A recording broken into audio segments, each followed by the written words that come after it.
George he's funny in his own way. He's a great designer to chat with and stuff like that. I've had an opportunity before.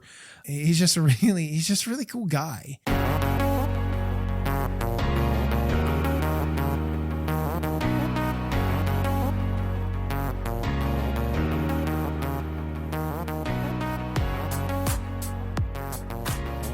This is News on a Tuesday, and today we have two specific things that we want to talk about. Well, I guess there's technically three if you want to throw the one in, but there's really only two specific things that I really want to get into.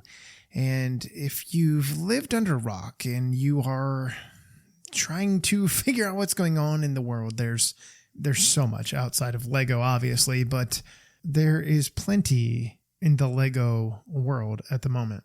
So those of you that are big fans of Lego Masters US is starting season 4 coming up here very, very, very soon. It is later in the month. And you know, it's interesting in its own right. It's also kind of, what's the word here? A little chaotic, I think is probably a better word to go through with it. I believe it's September 24th is the premiere on Fox in the United States. If you have a VPN, you can watch it if you live outside the state. So that's not too bad of a thing. But the new teams have been announced. And funnily enough, I actually know two of them pretty well. So let's go ahead and talk about a few of them here. We have Aubrey and Ryan. They are from Utah. They are married. They are business owners. We've seen this before, you know, friends and married and good friends and brother, sister and mom and son and dad and son and all that kind of stuff. So we'll see. Then we have Allison and Melanie.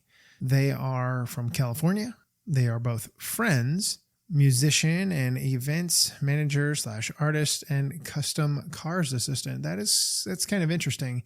Now, obviously, you know, when the casting person goes through, they're looking for certain matches of people. Honestly, if you are somebody that is looked into, potentially applying to be on the show, really it all comes down to personality. They can semi-teach you how to build. They want to know if you're going to be good for TV. That's really all it comes down to.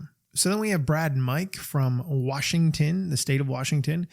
They are married, and they, in this picture, wearing the same shirt, which is cool. You know, that's what they do with their whole theme. That's the Lego Masters theme here that they do. They are senior informatics specialists. I have no idea what that is, but it sounds crazy. Christopher and Robert, one is from Seattle, Washington. One is from Philadelphia, Pennsylvania. They are friends / business partners. One is a program manager. The other is a student. We'll see how all of that craziness works. You know, you never know. Then we move on to Chris and Jordan. Chris lives in Plano, Texas, and Jordan in Redmond, Washington. They are friends. Chris is a network security engineer, and then Jordan is a civil engineer. And here is where my first tie comes in. Chris is a part of our LUG, or Lego user group here in DFW. He's a really great guy, really chill guy. Reminds me of Mel from Lego Masters season, I think it's season 1. Just one of the most chill dudes you can talk to. And just honestly, there's no fake.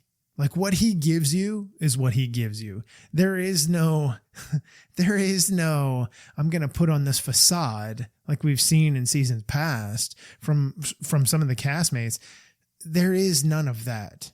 It is fully, I'm real with you. What you see on my face is what you're getting.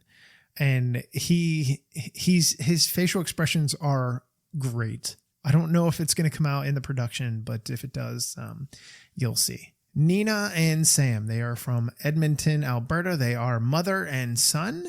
She is in government youth services. He is an electrician. See how that goes. Luis and Alex, they are from Miami, Florida. Friends / coworkers. They are both teachers. They have them in white with a tie on, the same tie. I get it, but at some point it's like, can we do something else, please? We'll see how this all works out. Then we have Kelly and Emily. Kelly's from Portland, Oregon. Emily is from Gilbert, Arizona. They are both friends. One is an educator. The other is the stay-at-home mom. I swear I've seen Emily before at a show or something. I swear I've seen her somewhere. Anyway, they're decked out in pink here. And you have David, who I guess is called Poppy, maybe. Well, I guess because it's the grandfather. And then you have Ben, Richmond, and Henrico, Virginia. So they both live in Virginia. You have a grandpa and a grandson. One's in construction. One is a student, obviously. So we'll see how that works out. Then we have Paul, and I'm going to say this. I don't know if it's right or not. Neolita or Neolita. I apologize. I will get exactly how it is supposed to be eventually when we do the exit interview, and hopefully that's not the case. Or obviously when the first episode airs, they'll chat with them, and then we'll know then. Anyway, so we'll see how that goes. Karen and Amy. We've had so many Amy's, it feels like. Or maybe it's the judge, Amy. I just feel like I've heard the name way too often. So one lives in Arizona, one in Washington. They're friends. One is a mental health therapist, and the other is a substitute teacher. They're both wearing glasses, so that fits as well. And they're wearing these little cardigans. See how that works. The next one that we have is Tim and Tim. Of course, you have to have something with the same name, right? Oh, goodness. One is in Houston. Tim H. is in Houston, and the other Tim is in Missouri City, Texas. They're friends. Tim H. is a home inspector. The other is an illustrator and carpenter. So Tim H., that guy. I know Tim. He's from Houston. Really, really nice guy. Well, I know I said Houston, but he's a really nice guy. Does a lot of shows around here in Texas. I've had an opportunity to run into him a few times. If I'm not mistaken, he does a lot of stuff with Texas Brick Railroad, which is really cool. You see those guys with all the trains and stuff that go out to the shows. I'm gonna say this. It's nothing like the Windy City. It's not Windy City Lug. It's that train group up there in the Chicago area that just kill it. They're just incredible. So I was wrong. The premiere is the 28th of September. It is at 9/8 Central Time on Fox. So you have your opportunity to check them out. I've already got dogs in the fight. So you know where I'm pulling. I am pulling hardcore for Chris. It doesn't matter. The exit interview is probably going to be all good. And I wouldn't say gushy or whatever. It'd be like, dude, you should have had it. It was, if you remember back to last season, when Ethan and my God, I can't remember the dude's name.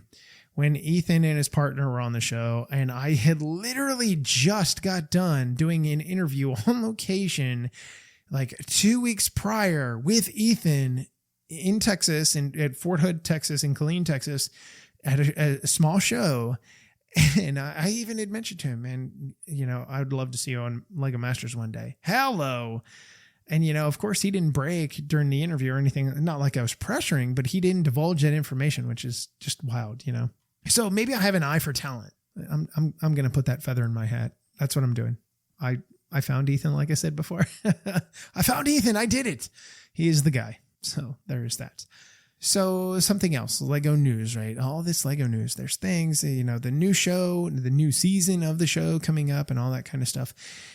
Today is the 12th of September. It is exactly 1 month from today, 30 days, when the new Lego Ninjago Dragons Rising Part 2 premieres on Netflix. So you have 30 days to get your affairs in order so that you can binge watch it with me.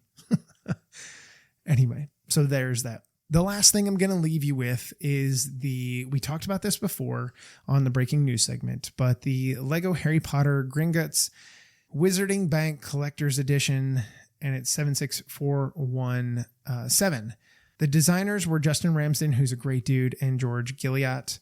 George he's funny in his own way. He's a great designer to chat with and stuff like that. I've had an opportunity before. He's just a really cool guy. And they did this video, and you're going to hear the audio here in a minute and talking about the build and stuff like that. It's about 5 minutes long, but they're just, they go so well together. They work together on a lot of projects very frequently. And it's nice to hear their banter back and forth and just kind of chit chat and, you know, that kind of thing. And so here is that video. I hope you guys enjoy it, and we'll be back right after that. Hi, my name's Justin Ramsden. And I'm George Gilliatt. And this is LEGO Harry Potter 76417 Gringotts Wizarding Bank Collector's Edition.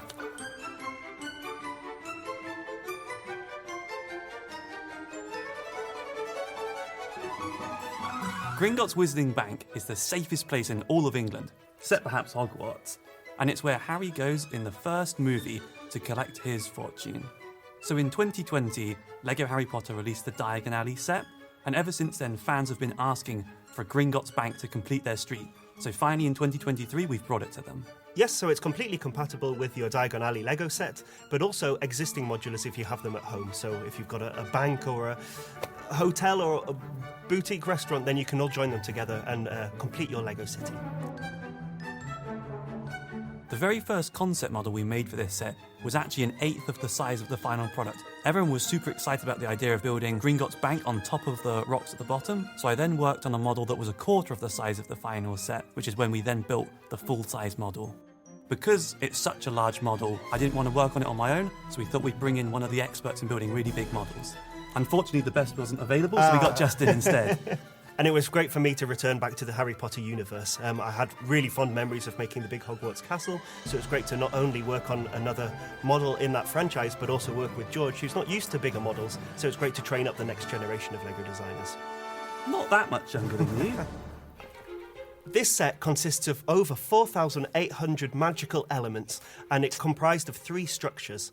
A crazy rock structure that's holding up this wizarding bank, and perched on top of the wizarding bank is the Ukrainian Iron Belly Dragon. In the rock section, there's 3 vaults that you can visit. The one with the Philosopher's Stone in, the one with Harry's gold, and the one where Bellatrix Lestrange keeps all of her treasures, including the magical cup. But whatever you do, don't touch the cup. Nah. It's just a mess. Don't do it. There are so many cool details on the rock, including the area where the dragon gets chained up and with the little feeding schedule on the wall, and the waterfall that's called the Thief's Downfall that removes all curses and disguises. And on the bank we've managed to sneak in some fun Easter eggs. So some things in the signs which link to builds that you've made previously, such as the fang brushes. There's also fun pets in the magical menagerie. There's secret letters hidden away in the bank vaults, and also builds that are hidden within the walls of the Gringotts Bank. To travel between the different vaults, there's a vault cart system that can drive down, but using gravity, and can stop at each of the individual vaults so the characters can get out and see what's inside. There's lots of cool details inside as well, including all of the desks that the tellers sit at. There's also a super cool marble decoration pillar, which is designed by our awesome graphic designer, Peter, who also did all the figures and stickers and decorations throughout the model. Hi, my name is Peter, and I am the lead graphic designer on LEGO Harry Potter. I have been responsible for designing basically all the graphics on this amazing set, including all the figures and all the prints and the awesome elements sprinkled around the set, as well as the 3 amazing sticker sheets with both regular stickers and awesome holographic effects. This set has got 13 awesome minifigures in it. We got Harry Potter and Hagrid from the first movie, an older version of Harry, and Ron and Hermione in their Polyjuice Potion disguises, complete with wet details on their faces and 2 awesome wet wigs. And then we got 5 goblins: Bogrod the head goblin, Griphook, Rickbird, and 2 goblin bank tellers. Then we also got a Death Eater with a 2-sided face, so you can decide whether or not it should be the Death Eater Lucius Malfoy or the Death Eater Bellatrix Lestrange. And then we also got 2 new guards that can guard the Gringotts Bank. The sticker sheet contains a lot of cool references from all around the movies, sprinkled around on posters and small notices around the Goblin offices, as well as some cool Knights details, including a very cool portrait of the first Lego Goblin for Lego Harry Potter. And then perched on top of the Wizarding Bank is the Ukrainian Iron Belly that comes with a brand new moulded head exclusive to the set. For this set, we designed a new dragon head for the Ukrainian Iron Belly, complete with great details on the face, including scars on the nose and terrifyingly pale blind eyes. During the design process, we went to the actual studios of the Harry Potter movies to look at all the great details they put into the set of the Gringotts Bank. And we noticed how much detail they put into working on the marble columns in the Great Hall of the bank. So we decided to put as much effort in designing a printed element that goes into the Great Hall. growing up as a Lego fan, I was so used to working in my bedroom, just with the blinkers on, just building at my own desk in my own world. But actually coming to the Lego group and collaborating with George and Peter on making this awesome set has been a true pleasure. And it was fantastic to work with people that are so passionate about the Harry Potter franchise, but also Lego products. So it was great to just really deep dive and spend a lot of time in creating such an awesome set. I was going to say I wouldn't work with you again, but I think I will now. Ah. Well, there it is. I mean, that is how cool is that to hear from the two of them and then hear from the graphic designer and just all the little details and me being not a giant Harry Potter fan. Like, I enjoy Harry Potter. I do. It's not my thing. Like Ghostbusters, you know, you throw something Ghostbusters at me and anything else that I'm heavy into, all the references are there. Like I see these and I'm like, oh, I know what that means. I know what that means. That is really cool. It was like the Seinfeld set. I'm a diehard Seinfeld. The Office, you know, it's the same thing. I hope that you Harry Potter fans out there really appreciate the amount of detail that they really go into to be able to give you all of these things and, you know, kind of really encompass everything into a giant set. You know, this capacity of it's really cool. And honestly, I think this is going to be something that we'll have to do in the future once it comes back in stock, when it's in stock, because I don't see this being a thing that stays in stock for like the first 6 months, especially going through the holidays. I think it's going to be something that is perpetually on back order or out of stock until the new year. But however, hopefully you found that video kind of enticing and enjoyable. So well, that's it. That's going to wrap up news on a Tues. I will talk to you guys next time.